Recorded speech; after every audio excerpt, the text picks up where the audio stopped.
First lesson में हमने फल ट्री के बारे में पढ़ा।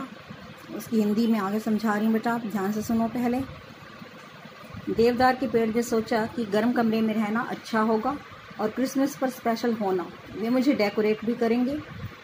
हवा और सूर्य की रोशनी ने उसे बताया कि तुम ताज़ी वायु और रोशनी में जितना प्रसन्न रह सकते हो रहो। कई महीने बीत गए और यह दोबारा सर्दी की मौसम ऋतु थी। जब क्रिसमस आई तो लकड़हारे ने उस देवदार के पेड़ को काटा, क्योंकि यह हरा और बड़ा दिखता था। इससे उसके तने को दर्द महसूस हुआ। देवदार के पेड़ की एक बड़े रेत से भरे टब में उगाया गया उसे, और एक बड़े घर में रखा गया।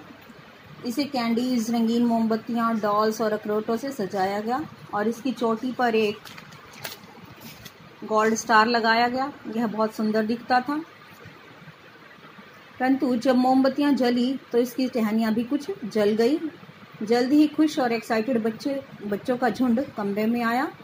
मोमबत्तियां एक एक करके जल गई और बच्चों ने इससे गिफ्ट लेने के लिए जो इससे लटके हुए थे नीचे गिराया पेड़ को, और उन्होंने पेड़ की तरफ कोई भी ध्यान नहीं दिया। अगली सुबह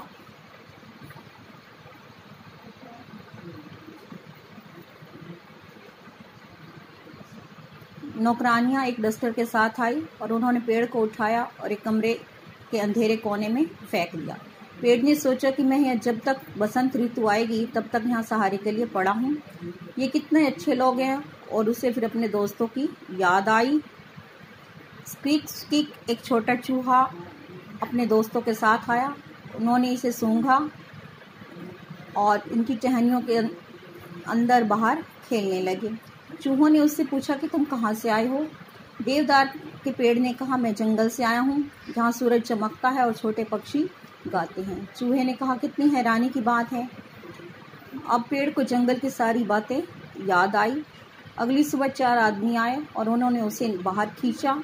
उन्होंने उसे बगीचे के पास आंगन में फेंक दिया। पेड़ ने बगीचे में सुंदर फूल खिले हुए देखे और उदास हो गया। बेचारे पेड़ ने कहा, मेरे दिन खत्म हो गए हैं, मैं क्यों नहीं आनंद ले सका जो मैं ले सकता था। वे सब अब खत्म हो चुके हैं।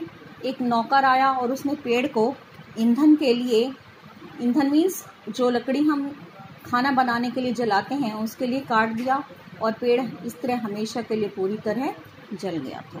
बेटा, अब आपने इसकी हिंदी समझी है और आपको क्वेश्चन 1 पहले ही करा चुकी हूँ। तो अब कुछ क्वेश्चंस हैं बेटा।